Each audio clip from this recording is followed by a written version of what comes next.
Good evening, ladies and gentlemen. My name is Anuthida Thongchavi. I'm delighted to be here to talk to you about fluid flow in pipe. I'd like to introduce my colleagues. The first one is Mr. Nattilut Yingsilixit. The second one is Mr. Panacharan Songsak. The third one is Ms. Pathia Si Mahapom. And the last one is Ms. Suthatip Yuchek. As you know, today I'm going to talk to you about fluid flow in pipe. Firstly, I will start with the objective of this project. The purpose of this experiment to study the flow resistance occurring by flowing through experimental joints and valves of fluid. How important is this project? Have you ever seen the movement of fluid from one point to another point? I will show you the example of them. The figure on left is the water transportation, and the figure on right is the gas transportation. But in the real life, there are many applications of fluid flow in pipe. Fluid can move from one point to another point by the difference of pressure. The pressure at point 1 must be higher than another point. When you supply the pressure to fluid, there are pressure drops occur in the pipe when fluid flow in pipe or pass to the joist or valve. So, if you know how much pressure loss occurring, you will know how much the certain pressure that you need to supply to fluid to make the movement completely. In this experiment, the type of the pipe, the joist, and valves are common in use. The principle of fluid flow in the pipe. First one, considering the boundary of the system is our interest. In the laboratory, we considering the boundary of the pipe, joint, and valve.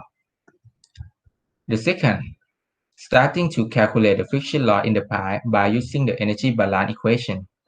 From the energy balance equation, we have the accumulation term, input term, output term, generation term, and consumption term. We assume that the system are steady state, open system, and no reaction occur in the system. So we can cut the accumulation term, generation term, and consumption term. Now, we got equation 1 here. The third, writing the mechanical energy terms and thermal energy terms into the equation 1. From the equation 1, the mechanical energy terms are shown in the blue circle. This term is the work done in the system. This term is the kinetic energy, and this term is the potential energy. Thermal energy terms are shown in the red circle. This term is the heat in the system, and this term is the enthalpy.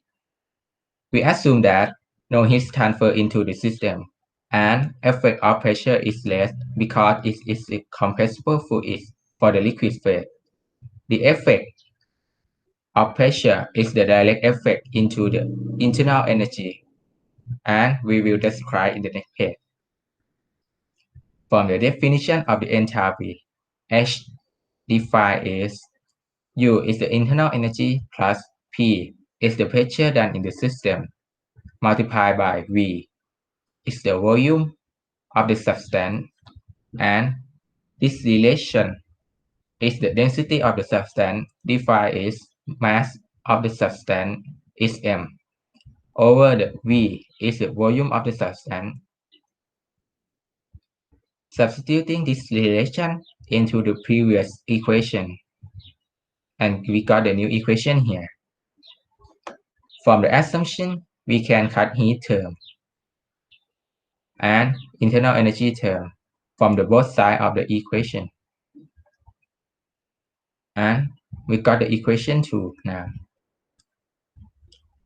Rearrangement of the equation 2 into the general form. We call the general form is the Bernoulli equation. From the Bernoulli equation, we can calculate the friction loss in the pipe, joint, and valve. V is the fluid velocity. G is the acceleration of the gravity. C is the height of considering point. P is pressure of fluid. Rho is the fluid density. W is the work done in the system. Summation E subscript F is the total loss resulting from the friction and flow resistance in Joule per kilogram unit. And we can find K subscript F from this relation. K subscript F is the loss constant of the joint or valve. V is the fluid velocity before entering a joint or valve.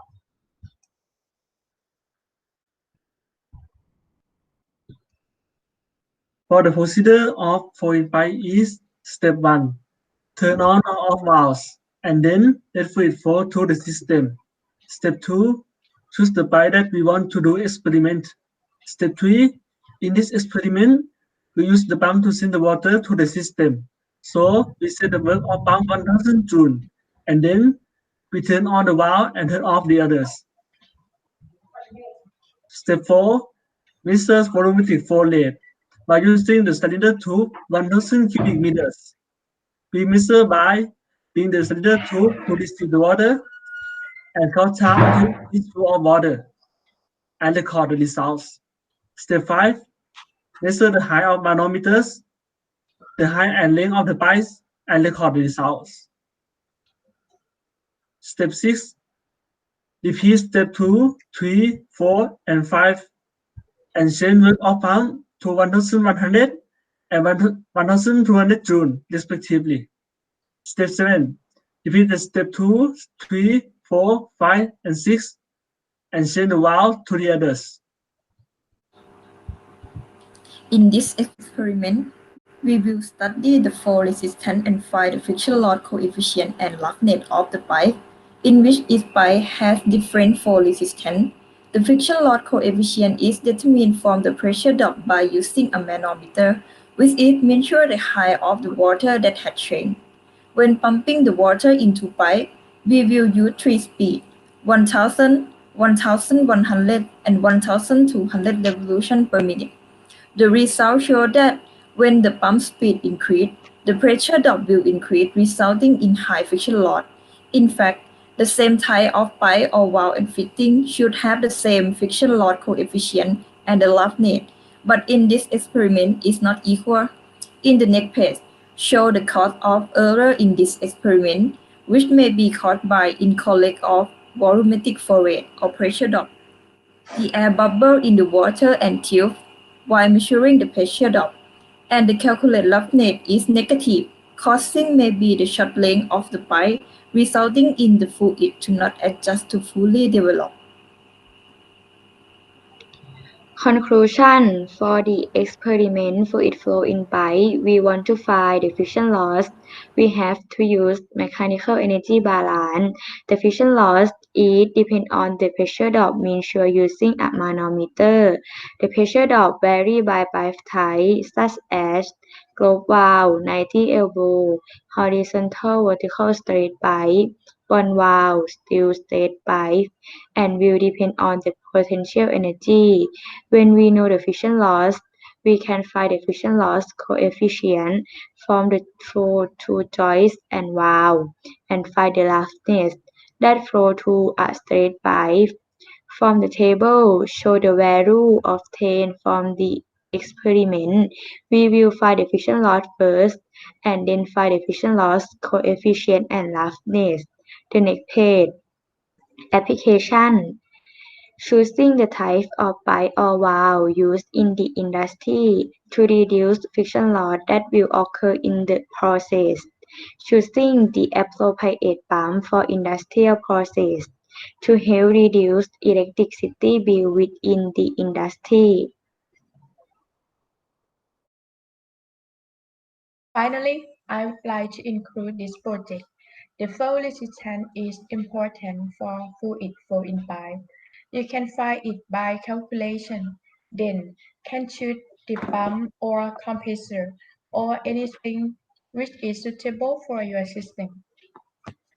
Thank you for your attention. It was a pleasure to be here.